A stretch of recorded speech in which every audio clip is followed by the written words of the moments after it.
Ya, selamat siang teman-teman semua. Ya, saya kadang-kadang terus terang saya bangga loh dengan guru-guru sekolah minggu. Tahu kenapa? Guru sekolah minggu itu luar biasa. Bayangkan satu minggu itu berapa jam?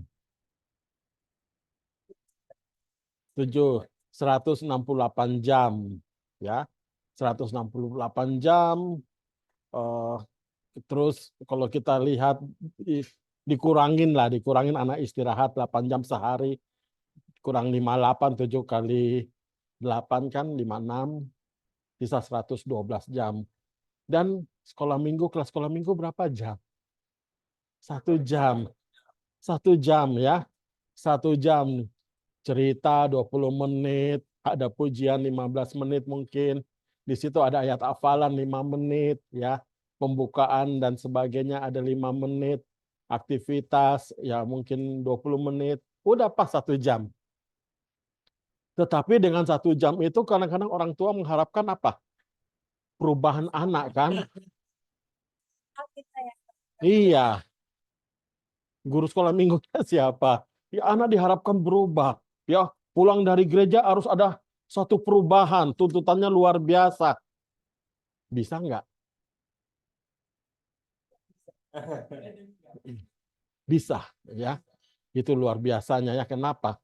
Karena kalau di dalam 1 jam itu betul-betul dipergunakan, ada Injil yang diberitakan dalam cerita, ya pujian, ya dalam ayat hafalan, yaitu ada Injil yang dijalin di dalamnya. Jadi anak akan mendengarkan Injil dan Injil itulah yang merubah sikap anak. Memang mungkin tidak langsung ya, tetapi adalah pertumbuhan di dalam itu. Ketika dia menerima Tuhan Yesus, ada satu pertumbuhan.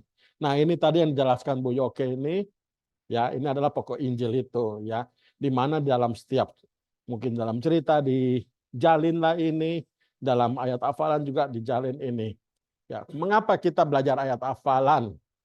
Ya, sebenarnya saya ada buat tadi PowerPoint, cuma kita nggak bisa tampilkan, tapi nggak apa-apa, ya. Yang di rumah bisa ya, bisa melihat ya. Yang sudah disampaikan kepada Bapak yang Pak Igrea tadi sudah memasukkan. Nah, alasannya pertama karena Alkitab itu firman Allah ya. Dulu Allah berbicara kepada para nabi untuk apa? Untuk menyampaikan firman Tuhan melalui umatnya. Dari situ umat mendengar dan melakukan firman Tuhan itu. Dan semuanya itu dibukukan jadilah suatu Alkitab. Ya. Lalu yang kedua, alasan kedua kita tahu bahwa iman timbul dari pendengaran ya. Roma pasal berapa itu? 17 ya. Di situ dikatakan iman timbul melalui pendengaran. Jadi dari pendengaran itu ya yang didengarkan itu ada iman. Untuk apa? Mereka bisa percaya. Lalu yang ketiga alasannya apa? Ya, sikap hidup Yakobus ya. Yakobus menjelaskan bahwa harus ada perubahan sikap hidup di dalam mereka boleh mendengarkan firman Tuhan. Jadi supaya itu semuanya tercapai, anak-anak perlu tahu firman Tuhan. Ya, terutama juga dalam ayat hafalan. Saudara-saudara, saya agak cepat-cepat ya, tapi jelas ya. Eh, Kalau di sekolah minggu itu ayat hafalan 5 menit itu kelihatannya memang sempit sekali ya untuk anak bisa menghafal. Tapi nanti ada triknya, saya kasih tahu ya, ada triknya, ada caranya. Tapi di sini ayat hafalan itu nggak mesti harus mutlak anak harus hafal total begitu ya. Tidak. Yang penting di situ kita bisa sampaikan tujuan ayat hafalan itu adalah kaitan untuk cerita firman Tuhan yang akan disampaikan. Karena itu ayat hafalan ini perlu dipersiapkan ya. Saudara harus jeli ya mempersiapkannya. Dilihat materinya apa, disambungkan. Kadang-kadang dari ceritanya mungkin ayat hafalannya tidak nyambung, ada juga begitu ya. Maka itu biasanya ada kelas-kelas bimbingan begitu biasanya yang akan menyampaikan apa itu persiapan kelas itu dia akan lihat di situ, oh ini ayat ini cocok atau tidak atau mungkin harus diubah. Kalau diubah dia akan ubah ya dengan kesepakatan dibicarakan Supaya apa? Supaya tujuan dari cerita, firman Tuhan, pujian, ya, di dalam 1 jam itu semuanya berkaitan. Dan sekolah minggu itu menjadi hidup, ya. Tidak ada lagi guru ketika pujian bertanya, anak-anak mau lagu apa? Ya, ada request lagu, padahal gurunya lagi lupa tuh ya. Mau nyanyi lagu apa. Tapi kalau dipersiapkan, akan bagus sekali ya. Begitu juga ayat hafalan. Kita persiapkan dengan baik ya, pendahuluannya bagaimana. Jadi tidak hanya sekedar baca Alkitab, ya udah hafalkan. Siapa yang sudah hafal maju. Biasanya begitu kan, maju. Wah, mungkin diiming-iming lagi ada hadiahnya, dapat kupon loh atau dapat apa. Seperti itu ya, supaya anaknya semangat. Di sini kita perlu menjalin ayat hafalan itu juga dengan apa yang sudah dijelaskan tadi. Ini penting sekali ya. Pokok-pokok Injil ini. Siapa Yesus ya? Dia adalah Allah yang penuh kasih.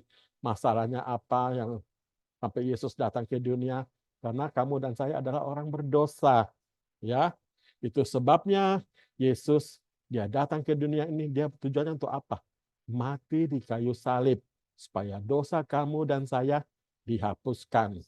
Dan perlu kamu ingat, dia tidak mati selamanya, tapi pada hari yang ketiga dia bangkit, ya. Lalu ini yang harus diberikan kepada anak, dia harus percaya, harus terima, ya. Ditawarkan seperti itu. Nah, nanti dari situ ada cerita juga yang dikaitkan juga di dalam pelajaran itu. Nanti saudara akan banyak lagi ya, belajar lagi. Tadi sudah ada apa grup WA-nya ya Pak Samuel ya. Nah, bisa nanti kontak-kontak bertanya. Saya mau kasih contoh dulu ya. Memang ada beberapa bagian tadi di PowerPoint itu tentang bagaimana ayat hafalan itu ya. Kita perlu persiapkan di dalam ayat firman Tuhan itu perlu kita perhatikannya, karena ayat hafalan, ayat-ayat itu mengandung makna yang sungguh bisa merubah sikap hidup anak. Karena di dalam firman Tuhan itu ada apa?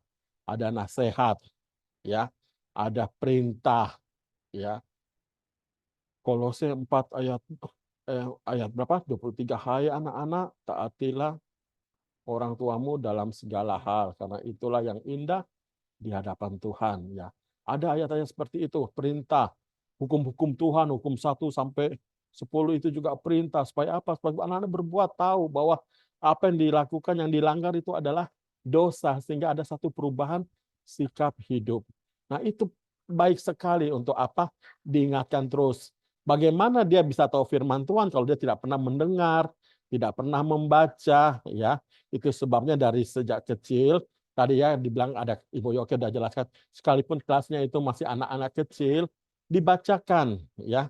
Dibacakan firman Tuhan itu supaya mereka mendengarkan. Tadi kita ingat apa? Iman timbul dari pendengaran, dan itu tidak akan berlalu, pasti ada yang tertanam.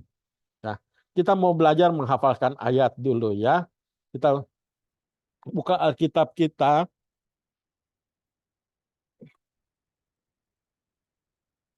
Yohanes pasal 14 ayat yang ke-6.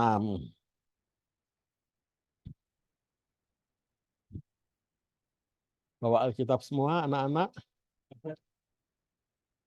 Bawa ya. Iya. Bawa Alkitab. Yuk kita akan baca ya. Kita baca bersama-sama Yohanes pasal 14 ayat yang ke-6. Jangan lupa alamatnya kita baca di awal dan di akhir. Ya.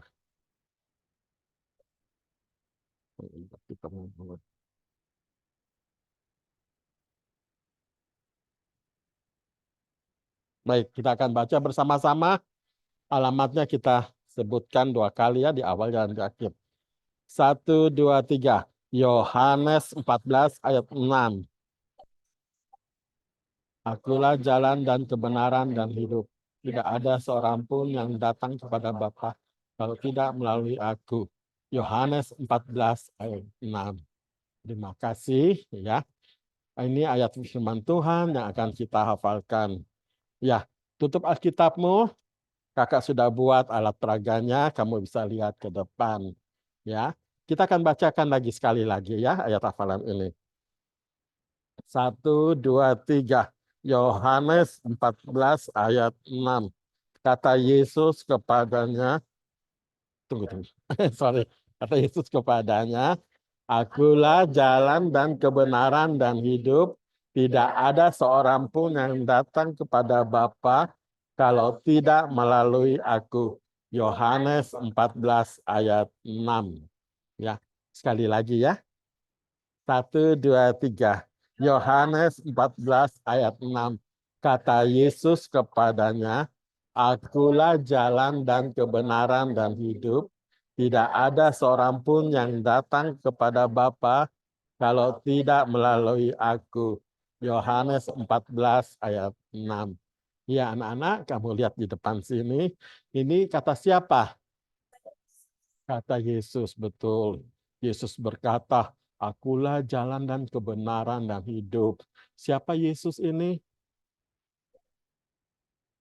Yesus? Iya, dialah Allah yang datang ke dunia ini, Allah yang mengasihi kamu. Ya, dia datang untuk apa?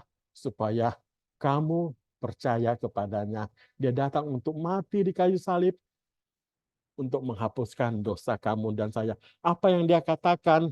Dia berkata, Akulah jalan dan kebenaran dan hidup. Maksudnya apa ya? Akulah jalan. Yesus jalan. Betul. Hanya kepada Yesuslah ya kita bisa kemana tadi dikatakan. Bisa ke Bapa ya. Di sini ada kata kalau tidak melalui aku. Jadi Yesus itu adalah jalan ya. Jalan kalau kita percaya Tuhan Yesus yang mati di kayu salib ya menghapuskan dosa kamu dan saya, maka disitulah kita bisa kemana. Bapa itu tempatnya di mana? Betul, Bapa tempatnya di surga. Dengan percaya Tuhan Yesus, kita bisa ke surga.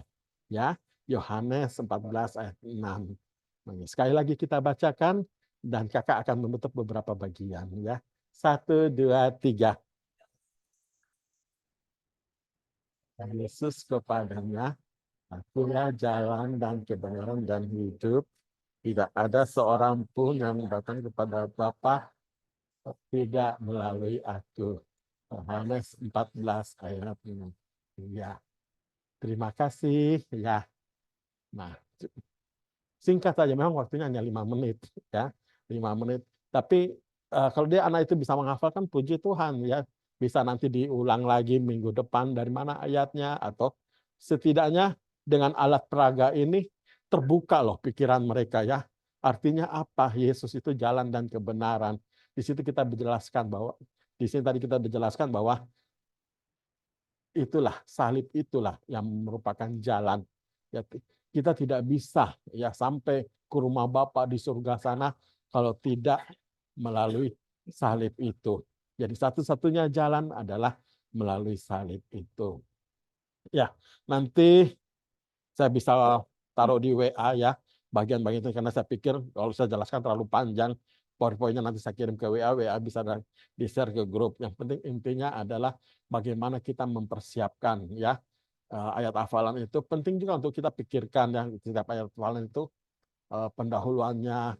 Anak-anak kamu tadi sekolah minggu naik apa begitu kan? Nah, bisa menyangkut sedikit-sedikit ya baru hari ini kita mau belajar sesuatu loh ya yang dimana kita bisa tahu ke rumah Bapak itu. Iya. Ada pertanyaan?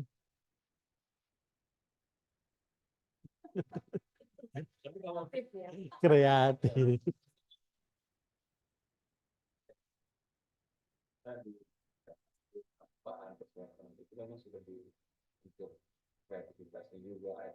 Hmm. Iya, iya. Nah, saya dulu juga pimpin persiapan ya, biasa juga di GKI apa Rawamangun itu ya. Ya pernah dulu waktu sebelum pindah ke Bekasi. Ya jadi kita dikasih materi, ya memang materi itu bisa ada waktu lah untuk kita persiapkan ya. Guru-guru terusnya yang pimpin persiapan itu bisa mencarikan ide-ide untuk bisa membuat ayat hafalan ini. Tapi nggak harus itu, teman-teman juga harus kreatif ya. Kreatif pikirkan bagaimana supaya ayat itu mudah dipahami oleh anak sehingga tidak terlalu lebar-lebar begitu ya. Jadi kalau ayat hafalan juga terlalu panjang, ya misalnya kayak tadi Ibrani 13 ayat 5 ya. Itu kan tadi ayat hafalannya kalau saya sih begini, Tuhan Yesus sekali-kali tidak akan meninggalkan Ernest. Ya, itu kita hanya baca ayat hafalan itu bagian C-nya aja, C-nya aja. Jadi nggak usah yang satunya lagi aku tidak membiarkan dan juga cukup di situnya aja. Anak-anak udah paham ya. Tuhan Yesus sekali-kali tidak akan meninggalkan. Iya. Semuanya namanya Ernest semua. Ya, itu aja teman-teman, singkat nanti yang itu bisa share di WA. Tetapi alat peraga itu ya tadi sudah lihat ke atas ya, bagaimana Pak Samuel bisa men-sharekan semuanya itu tidak susah ya. Kita kreatif aja, kita belajar. Saya kadang-kadang juga sebentar ya. Nah, kadang-kadang juga tulis dengan apa? Kayak tadi tuh 1 Korintus 15 ayat 3 dan 4 kita pakai papan flanel, kita tulis beberapa bagian ya. Seperti 2 Timotius 3 ayat 16. Segala tulisan yang diilhamkan alam bermanfaat untuk mengajar ya begitu semua. Nah, dipikirkan apa ya? Pakai bentuk gambar, misalnya gambar-gambar potongan bentuk kayak Alkitab ditulis 2 Timotius 3 ayat 16 segala tulisan beberapa. Kemarin saya buat ada 6 ya, 6. Gejerkan. Nanti Anda sudah menghafalkan, bisa dicabut yang mana dulu, barang 1 atau 2. Itu juga memudahkan untuk menghafal ya, bisa pakai papan flanel. Kalau teman-teman punya papan flanel dimanfaatkan di gereja ya, papan flanel.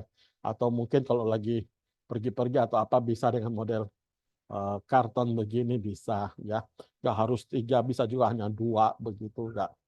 Yang penting kita ketika kita membuat begini, perhatian anak itu sudah teralih ya, sudah fokus ke kita. Nah, itu yang penting ya.